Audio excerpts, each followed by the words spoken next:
All right. Good morning, folks. Happy Friday. Thanks for joining us for the final day of our conference. We're looking forward to another day of great sessions, good topics, great presenters, and welcome to the Around the Valuation World morning show. We've got some great segments this morning. We're going to start off with Doug Banya and Edgar Bustillos. Discussing using internet and social media analytics tools for valuation and damages calculations. Our second segment this morning will be virtual with Josh Horn and Greg Clark, building better BV engagements, hands-on tools to save time and money. And we'll close this morning's show with a segment with Jim Spencer and Brad Sargent, working out the kinks with the looming supply chain disputes.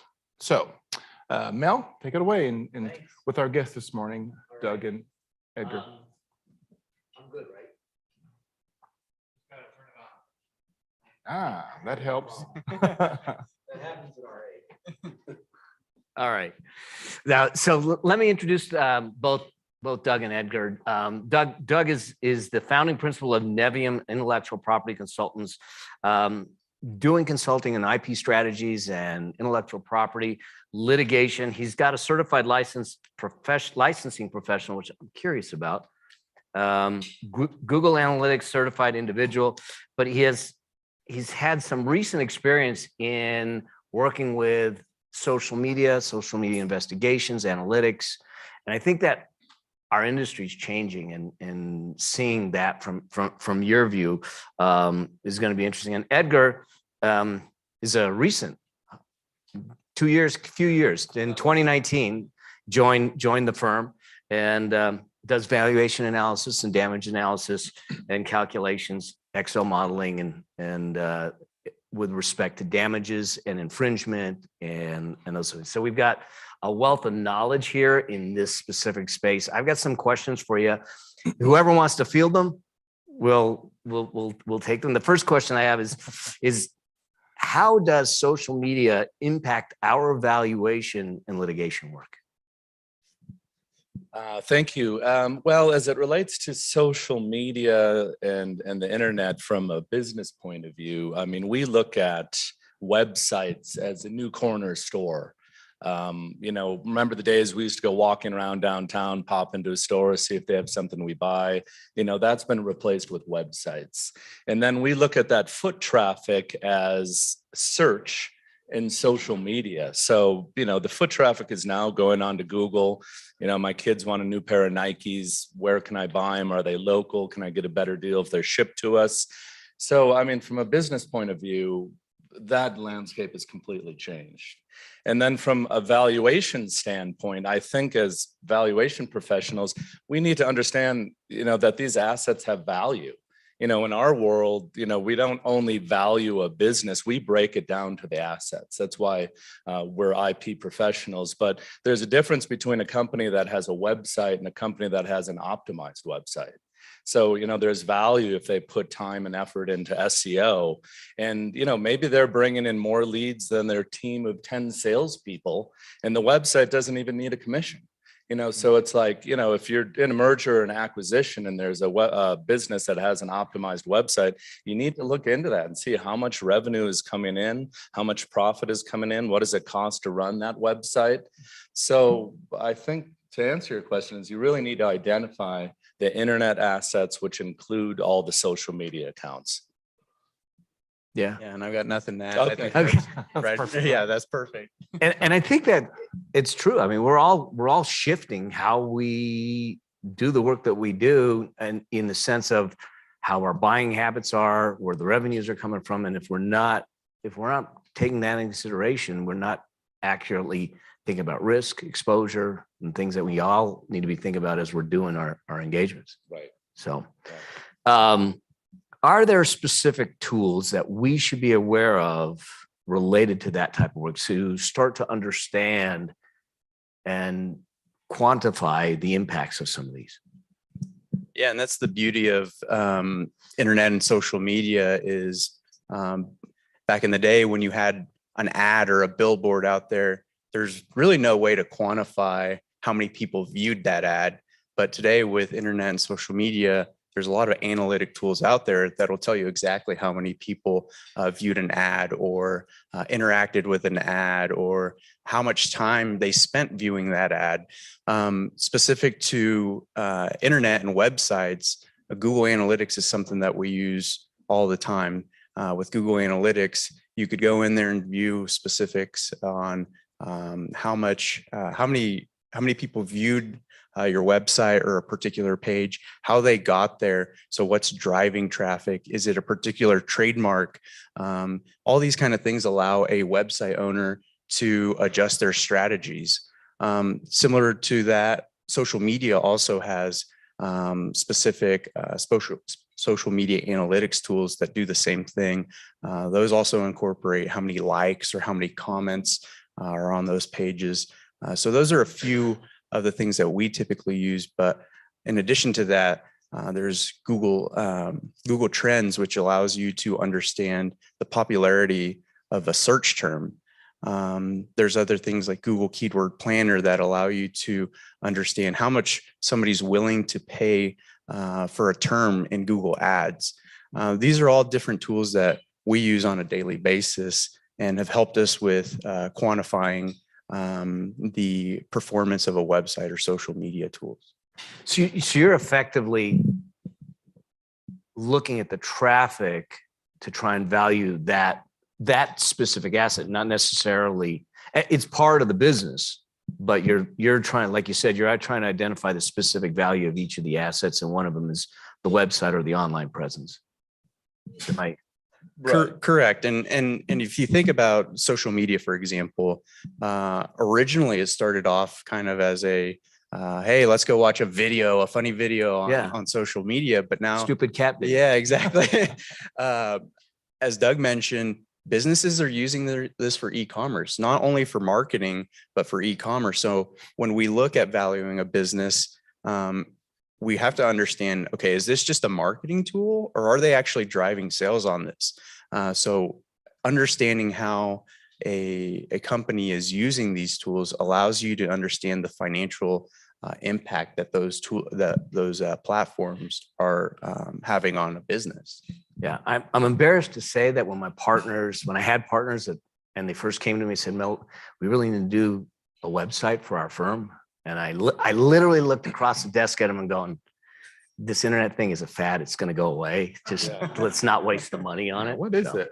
Yeah. It's not going away. I figured that out. So as we start to look at this, you've done litigation around this. What types of litigation engagements I think can come out of this type of analysis?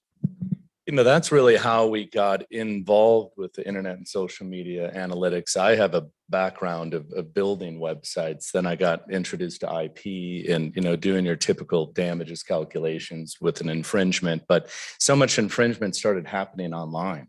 Whether somebody's using a trademark without permission, you type in your client's company name in Google. Well, why is my competitor showing up on 75% of the first page Google results? Or, defamation. We do a lot of defamation lawsuits. I just testified on the Johnny Depp case. I was going to ask you about that. Yeah. And, really anybody can say anything online.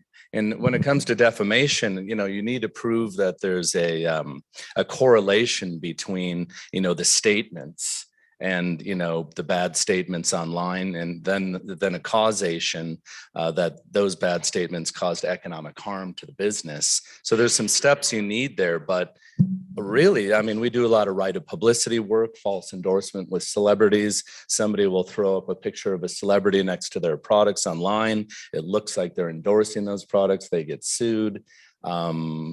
Copyright infringement, even, the text selling products on Amazon. We get involved with like the copyrighted description of the products. Wow. There's litigation on that. It just goes on and on. And although the internet is amazing, but it is just ripe with problems and infringement. I can't tell you how many fake Instagram accounts have been in my name, using my pictures, using everything, and then getting them to turn them off. Is a problem. Yeah.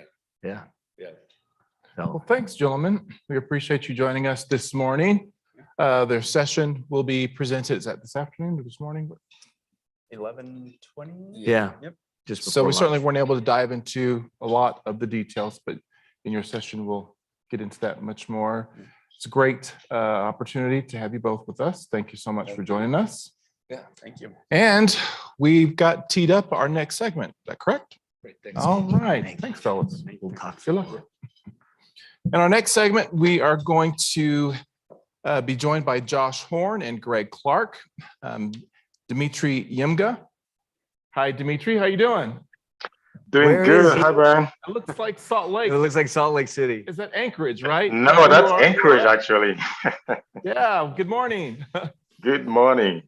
Hi, Greg. Hi, Josh. Take it away, Dimitri. Hi, Brian. Morning. Hi, Josh. Hi, Greg. Thank you so much for being with us today. And looking forward to our little discussion. The topic we'll be talking about is building better BV engagements, hands and tools to save time and money. Before starting, I think I need to introduce you both. So Gregory, and I hope you allow me to call you Greg, it's a native Please of do. Northwest Indiana and the founder and managing partner of GMC and Company. He leads the firm's valuation, education support, and consulting service. Josh is a CV as well with over 20 years of experience, and he worked with HVAC owners with 1 to 10 million in sales to value their business for exit and growth. I think I'll have you also share as well, because I'm sure it's pretty summary and you have so much qualification. So I will let you introduce yourself as well a little bit more. Go ahead, Josh. We don't need to spend too much time on that. I don't waste the members' time on that. But I am a solo practitioner, as is Greg, and we have a lot in common. I think that's primarily what I want to, kind of tell our story about why we created this presentation. And I think it's applicable to non-solos as well. And so my practice is primarily in private buys and sells of businesses. So somebody comes to me, they want to sell their business or they want to buy a business. I do some litigation and I do a little bit of IRS and estate and gift. And that's pretty much where I live in those three lanes. And Greg, you want to kind of give your Certainly. version So of your yes, business? I'm a solo practitioner as well. I spend the majority of my time in the family law and litigation world. Yes, I still do some estate and gift work. I help some clients with buy sell, but most of my time's in litigation. So kind of the reverse of Josh. Awesome, great. So building better BV engagements, hands-on tools to save time and money. Why did you put this together? Can you give us a little bit the back in the kitchen story of how it all started? Yeah, hopefully this gives a little bit of a plug to NACWA as well, because Greg and I met in 2018 at the Las Vegas conference, pre-COVID, which for many of us seems like 100 years ago, I'm sure. And we became fast friends. Greg was knocking around the idea of going out on his own at that time. I get my timeline right, Greg. And I Yes, had you already did. been out for a little bit, for a couple of years. I started in 2016. And we began to have biweekly call. We set up a scheduled calls and we started talking about things. And the things that kept coming up were the things that a lot of us struggle with: marketing, getting new clients, how to run engagements, risk management, those kinds of things. And what we found, we kept coming back to, is from how do we build a better process for making better money, having more fun, deciding whether even we want to take on an engagement from the moment the phone rings till the moment the report goes out the door. What does that look like? What should that look like? And it looks a little different for everybody, but I think there's a general process that most of us follow. But the question we kept asking, and I think this is the key: who's teaching that? Where do we learn that? And the answer was nowhere. Nobody was really teaching that. I mean, we have our Hitchner books and our Trugman books, and we've got our pamphlets, and we go to CPE, and that stuff's all great. That is the tools. the question is how does the carpenter build the house? How does he or she know what board to put where to start, who to call, and building that process. So I'll let Greg expound on that a little bit if he wants to, but that's kind of how we got there. Yeah, I think that's a pretty great summary of kind of how we've come to where we're at. I think a lot of it, as Josh noted, we started doing our biweekly calls, it kind of became, what were the war stories? What were the things each other were going through, and what were those pain points we were going through? We had the training, we had the foundation of how to do the work, but there are all those other little ancillary things that come up: how to bill your client, how to set up the template of that engagement, how you're tracking through the work, that became some of those questions of, hey, how can we start to put this together better? Great, great. And I can definitely relate to that as well as a solo practitioner. So if you don't mind me asking, can you share some of the horror stories? Well, that's been something great. I think about Josh and I's friendship, and kind of what we've been willing to do is being willing and not being afraid to share those stories with each other and with friends, and kind of have that conversation. We hope to do that today as well in the class, kind of share some of those stories of, hey, I can't believe I'm seeing this in a valuation report from somebody who's a CPA that didn't cross foot. I mean, we do have those stories. We've seen those things, and that kind of does become part of the process. Awesome, awesome. I would say, and our presentation isn't going to spend a great deal of time on this, but one of the things that I've learned is, as you build your referral sources and build your marketing, you want to certainly get to a point at which you don't have the horror stories because you headed off at the pass. You get that sense from that phone call, from that screening, from that document review, that maybe this isn't going to work. And to the extent I'm always trying to refer stuff out. I referred something out last week that I could have potentially done, but I found that there's somebody out there in our network that might be a better fit for it. And we need to think about trying to do what we do best, however you define that in your practice. Awesome, awesome. That's so well put together. And this is really general, it has nothing to do with the topic. So any thought on outlook for the industry, for our industry? I think we've heard a lot of it actually already at this conference. The age of the generalist is starting to go away. However, I personally put a caveat on that. Most people look at that and say, okay, we're going to become a specialist in something. And most often we hear it talked about that you're a specialist in an industry.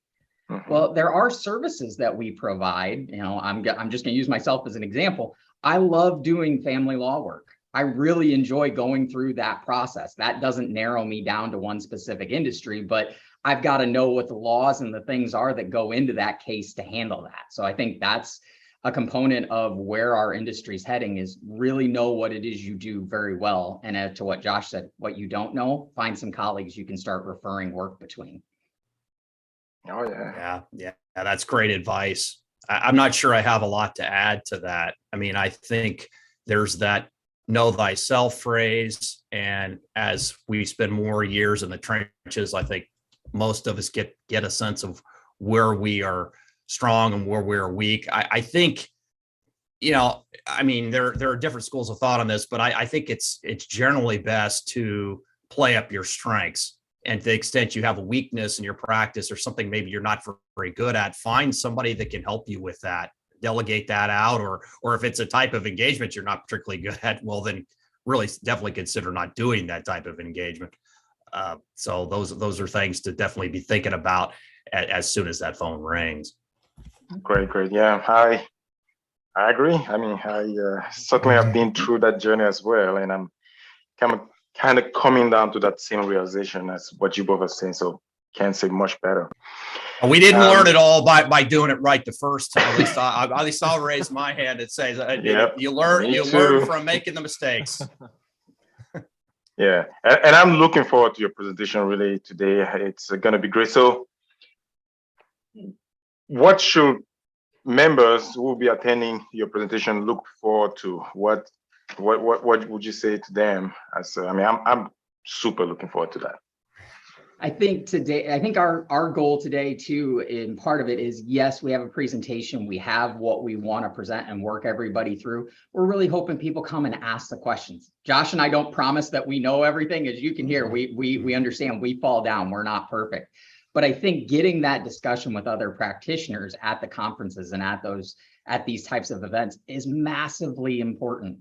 It's great to hear what, Jim Hitchner, Chris Mercer, Gary Trugman do, but equally, what are your other peers doing maybe in your realm in different areas of the country that can help you for some of those parts? I think hopefully today we're able to walk you through some tools that we've developed, some things that we saw that, quite frankly, I didn't know about coming in. I was a CPA, both Josh and I are, as we say, recovering CPAs. We both did tax work a lot. So, when you transition out of that world and that hourly billing and that model, valuation is different. And so you have to start to learn some other key sets, and hopefully we can instill some of those things that we've learned along the way and be able to discuss some things others have seen.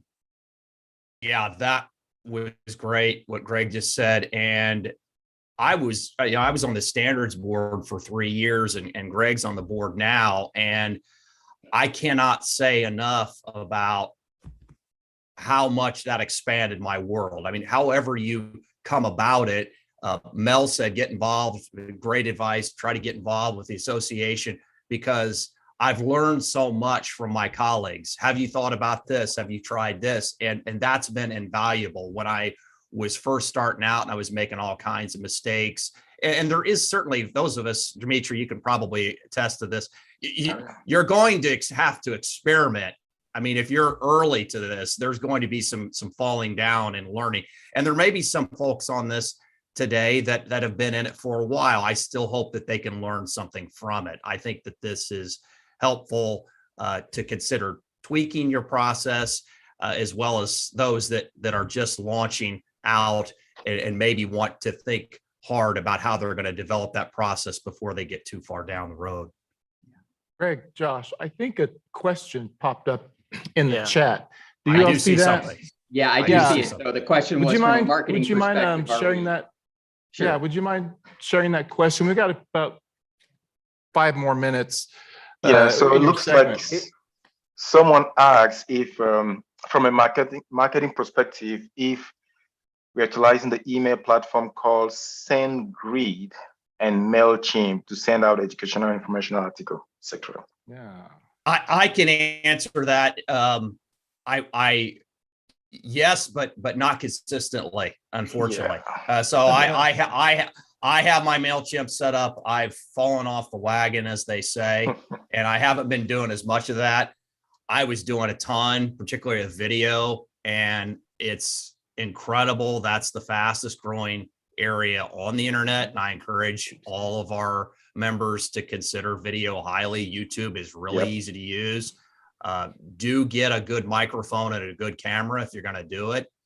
And that would be how I would consider approaching the email marketing, with video and text too. I mean, obviously everybody knows Jim Hitchner writes an extensive written hardball, and that's one where a lot of us are familiar with. But writing on average, I mean, it's going to take more time. Those of us who write valuation reports know writing takes a heck of a lot more time, right?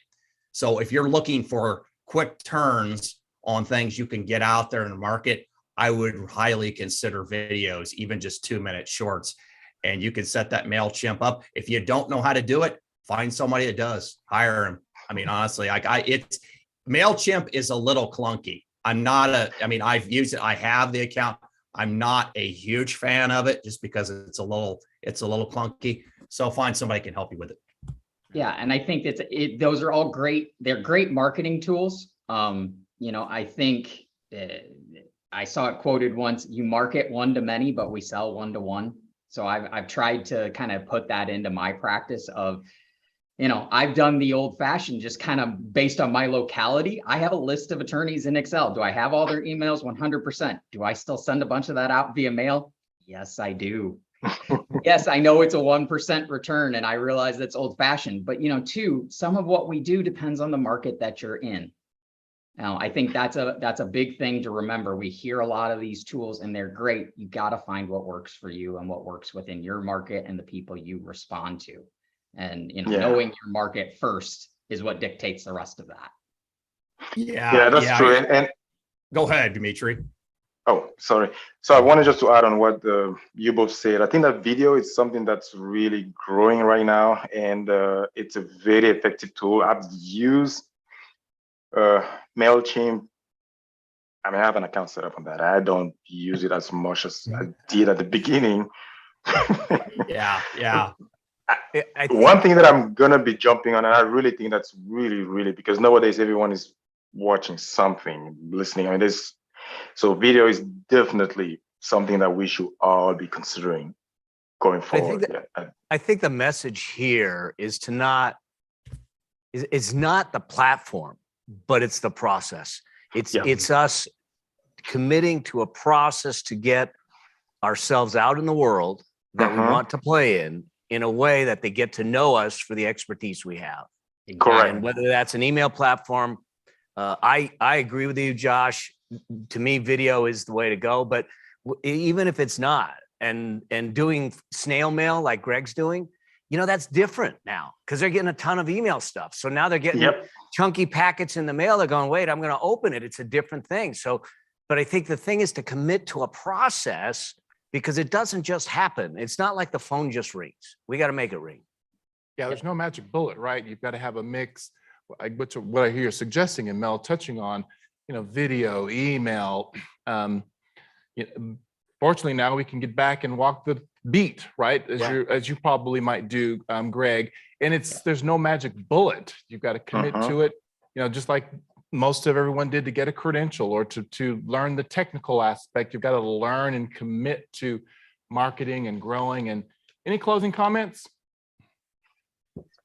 Those are great additions. I appreciate you both adding to those. I think in terms of the marketing, it's like anything. It's habits are what's really going to build it. So you have to build that daily, weekly habit and do it all the time. And as Mel said, the mail, the physical mail may be something interesting to somebody, and attorneys like to read. So, I mean, to them, that might be something they want to do.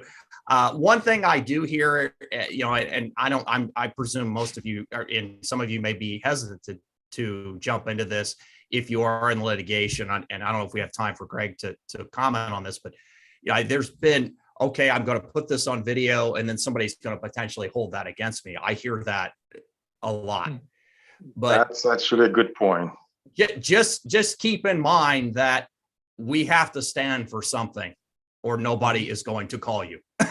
Yeah. So just keep that in mind. You can always change your mind later. And even on the stand, some of the best practitioners in our field have said, yeah, I have new information and now I'm going to change my mind. That's what smart people do.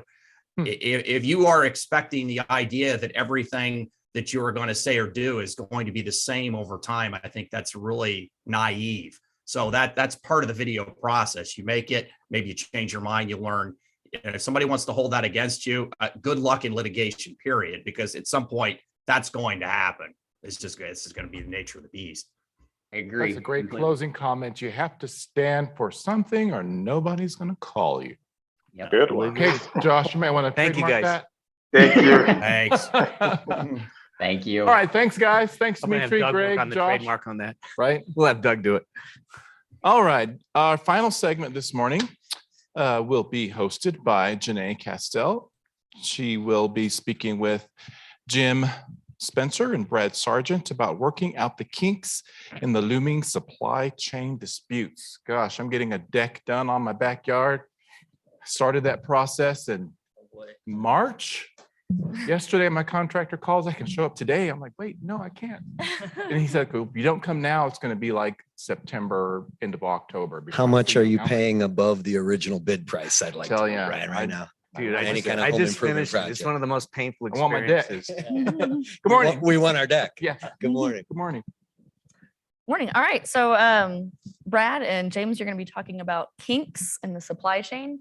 I noticed, Brad, that you talked as the managing member of the Sargent Consulting Group about defining a win for each of your clients. Does that always look the same for each client, or how do you define that win? in your engagements? Because I Thank thought that was you an interesting Thank strategy. you for that beautiful softball, Jenny. I appreciate I'm that good to at start that.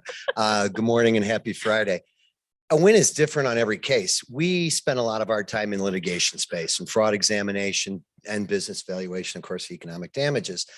And we have discovered that sometimes what a client thinks is going to be a successful outcome is not even close to what the attorney will think is a successful outcome, which may not be really close to what we think is a successful outcome. We have cases where a win for us, we're hired by a white collar criminal defense attorney, and we've done major investigations that have resulted in clients spending less time in jail. And we, on the other end of things, we've done economic damage calculations that have been in the 9-figure range in the 100 million plus damage model. So those are two really different ends of the spectrum. So a win can really look different depending on the circumstances. I don't usually feel like things involving jail time as being A a win. win for me, but Right. yeah. Let me tell you, to that client who was willing to pay very substantial fees, very successful, high net worth individual, spending, several years less time in jail was very, very meaningful. Very meaningful in a federal, ended up at a federal camp versus penitentiary. Big difference. We were really able to help him successfully negotiate with the DOJ. All right. So Jim, you're senior manager at Sergeant. Actually, director now. Director. All Director. right. That's me. How about that promotion? Yeah. Yeah, I think so. I don't know if you can. Okay, you can hear me. Maybe I just wasn't holding close enough. Yeah, it's really important to define the win, especially when we talk about fees and things like that. Understanding, collectability on damage calculations, understanding who's going to end up paying, the damages if we get a successful judgment. And what we do in the supply chain a lot too. It's not necessarily the actual organization that's paying it; it's the insurer. And so, they know that there's a cap on insurance of a couple $2 million, so they don't need us to go out there and find $15 million. They just want us to find those solid baskets of damage that we can really be on solid footing and be sure that we get, a judgment on that we'll have no problem collecting. All right. So in your session today, you guys are going to be talking a lot about interest rates, inflation. How is that going to impact financial litigation? Well, I think the obvious, and we hear this recurring theme in the sessions that I've been in this week so far, the Fed's doing everything they can to cool demand. And, so how do you project or forecast growth, lost profits? You may have somebody who feels like someone's breached a contract and they're going to lose $10 million over the next 5 years at a certain growth rate. And now they feel like because their costs are so much higher, inflation is up, that growth rate ought to be 7, 8, 9, 10% in our projection. And I think everybody in the room knows that's unsustainable. So how do you deal with the client? How do you manage the attorney's expectations and be able to look at, what the government's doing as far as regulatory to keep demand down right now to lower inflation? It's a huge issue for us, just forecasting for economic damage purposes. Yeah, and we have, one of the hardest things that we've had to deal with, especially doing a lot of work in the automotive industry, is there's their shipping costs, because there's so much raw material, so many parts moving around. Your shipping costs are through the roof. It's high percentages that in the last 24 months we've seen higher than ever before. And so now it's okay, if we're going to project forward, especially on a damage calculation for future lost profit, how do we figure out what the new norm is going to be? Instead of having a 4% of revenue is used historically is your shipping cost, now it's up to 7 or 8%. Is it going to go back to 4%? Is it going to be 5% forever? Is it going to be 6%? We don't know. And so, really getting an understanding from the clients and figuring out where the cost increases really are will help us do that, help us project more effectively in the future. But it's still kind of it's speculative. Yeah. Okay, so I'm glad you mentioned auto because I want to talk about cars. But before I do, what kind of resources are you guys feeling comfortable with to try and make those determinations where we are figuring out what is the new norm and what can we really expect? And if you know, you want to just have a teaser, if you're going to talk about that Sure. later, then No, you you don't know- have to give out all the. I mean, the great thing about the automotive industry is because it is the biggest industry in the supply chain, right? There's a lot of data available out there. There are a lot of organizations that, I mean, that's all they do is they're constantly updating databases and providing forecasts and projections and things into the future. So there are a lot of resources out there. They're not cheap. Mhm. But there are a lot available, and definitely we obviously rely a lot on. We talk a lot with our clients and try to see where do they think things are going. And they obviously have insider information that we don't even have. They have forecasts and projections that they've received. From if it's a tier one supplier from the OEMs as far as how they think things are going to go. So. And to chime in, Jim was kind of leading into it, teeing it up beautifully. Working with our own clients, we've had multi-billion-dollar supply chain members, clients, whose entire finance group is working from home right now. Try gathering data for a multi-million-dollar damage dispute when, who's got this schedule of sales? And it's, you get this in a Zoom session. Oh, I thought you did. Well, I thought you did. Well, where are you? Oh, I'm up in my cabin up north. Well, where are you? I'm down on the beach. I mean, and nobody knows where the data is. And we've literally, this is not the mom and pops. These are major names out there where we're having real trouble getting the data that's part of our independent research as experts that really validates our own clients' numbers and gives us a really good feeling about what we're testifying to in court. When our own clients can't gather the data, it makes me very queasy as the testifying expert. Speaking of queasy, has anybody been looking for a car lately? Anybody in the market to buy a car? Yeah, we were. So I think we're all fairly aware of the supply chain issues there. And if you have not wrecked your car, don't go Don't do wreck it. your car. Yeah, no. But the issues that we're seeing in the supply chain domestically, how is that the same or how is that different from what we're seeing with supply chains that are more global? And is that impacting your analysis? What can you tell us? Well, I think a lot of what is happening in the chain that we're seeing with the 800-pound gorillas, especially in automotive, is they're bringing it onshore now.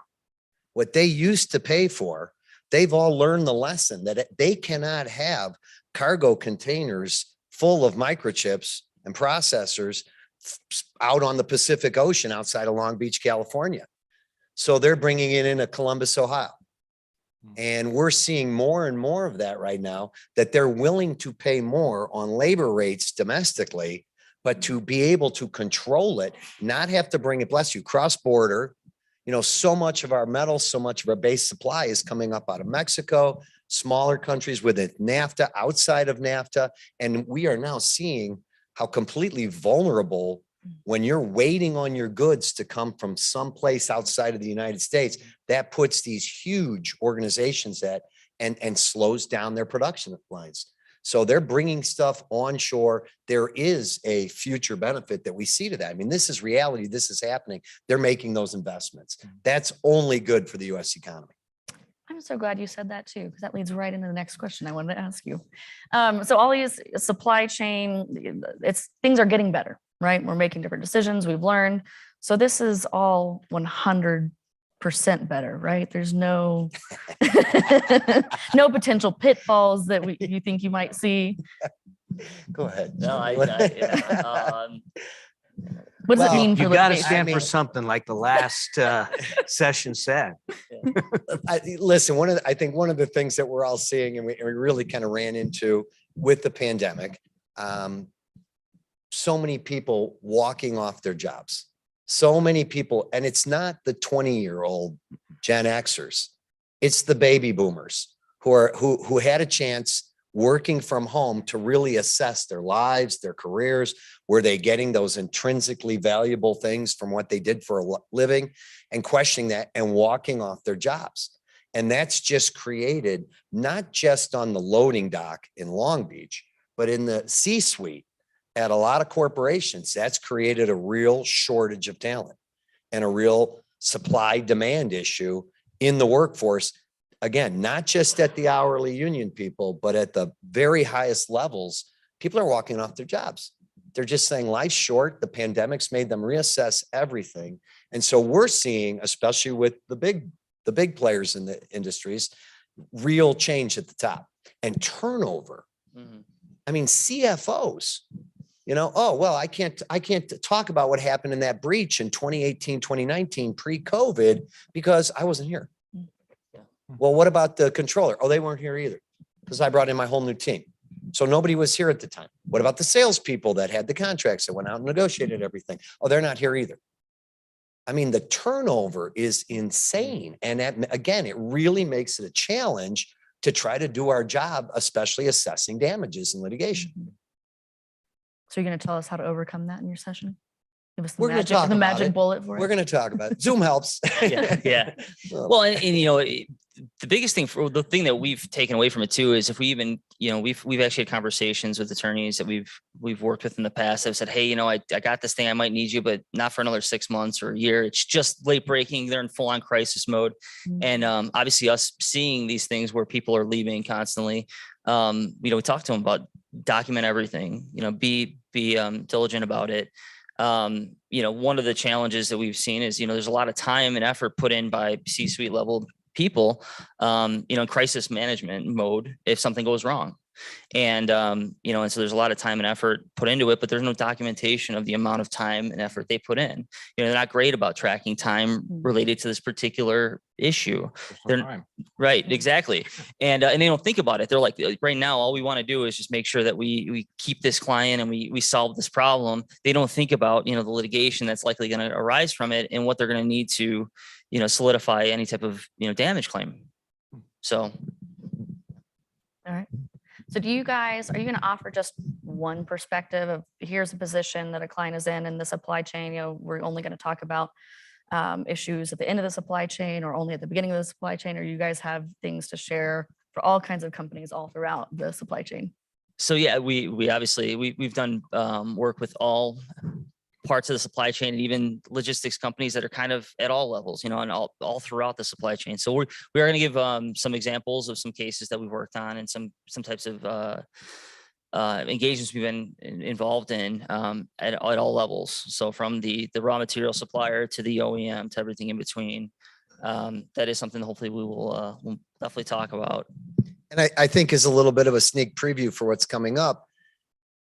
We preach, and I saw it on a slide in a session yesterday, situational awareness and understanding the situational dynamics. Who is your client? Who are the players along the chain? And in almost every supply chain, you're going to have the 800-pound gorillas. You may have, in certain cases in automotive, you may have some of the world's largest corporations as suppliers. And then you've obviously got the OEMs as the people that are distributing the product and a whole bunch of mom and pop in the middle. So it's really important to understand who your client is, who the players are in this potential litigation, and what are their incentives? What's their win? What are they looking to accomplish here? Because that's really going to impact your work. So I sit on a board of directors of one of the oldest logistics companies. So when you talk about Long Beach, we see the ships offshore, but there's another element to it that I hear through our channels, and that is China. And that is the fact that actually ships are sitting off the coast of China because they can't get the products out of China. And there's going to be this onslaught again into the harbors in LA and San Pedro and Long Beach. But how do we factor in some of that international supply chain issue into this? Or, are we looking at that? Because there's domestic, but there's also down the road, way up the stream that's going to cause it. And it's a ripple effect into the US. Well, just walk into your local Walmart and I challenge anybody, try to find one item that's made in China. The real challenge would be to try to find one item that is not made in China in your local Walmart. And you hit the nail right on the head. China is still trying to have an enforced lockdown of their workforce. It's not only they can't get the boats they can't get the stuff put on the boats. Exactly. Right? Like we couldn't offload them. They can't unload them because they're making everybody stay home. Yeah. They're making everybody stay home. Oh, and in the meanwhile, they're launching missiles across Taiwan. Is that having any impact on our supply chain and building islands, out in the Straits of Taiwan? So China is absolutely something we're going to discuss and really has a huge impact, but not just China, Mexico, Eastern Europe, Ukraine, right? Second, third largest grain supplier in the world. Think that's having any impact on our agribusiness and our grocery business and our retail? What we're paying, in our Whole Food store for products? What's happening? So it is you have to consider now the entire global supply chain, because we get our goods from all over the world. Well, I'm excited to hear about all these supply chain issues and everything you guys have to say, the case studies you're going to go through, and how these issues might impact litigation, or might impact the schemes that you may start seeing out there that give rise to litigation. Can you give us, what is the most mind-blowing thing that you've seen in these litigation cases, supply chain litigation? Blow our whatever? minds. I wish I had something right off the top of my head that blew my mind, but I really don't. I mean, we've been involved in, actually, we were talking about this earlier. We were involved in a dispute, which is one of our case studies. Where there was a wealthy minority owner in a business that had loaned the business and was basically financing the loss, right? They were in business for about 10 years, never made any money. This guy kept throwing bad money or good money after bad.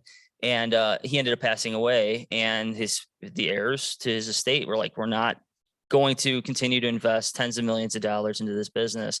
And they essentially walked away from a $50 million or so loan to shareholder as because of one of these disputes, which is, to me, it's just mind blowing. I don't know. Is there Constructive fraud in the U.S. Bankruptcy Code, Chapter 11, talks about reasonable equivalent value. And we were doing a solvency analysis.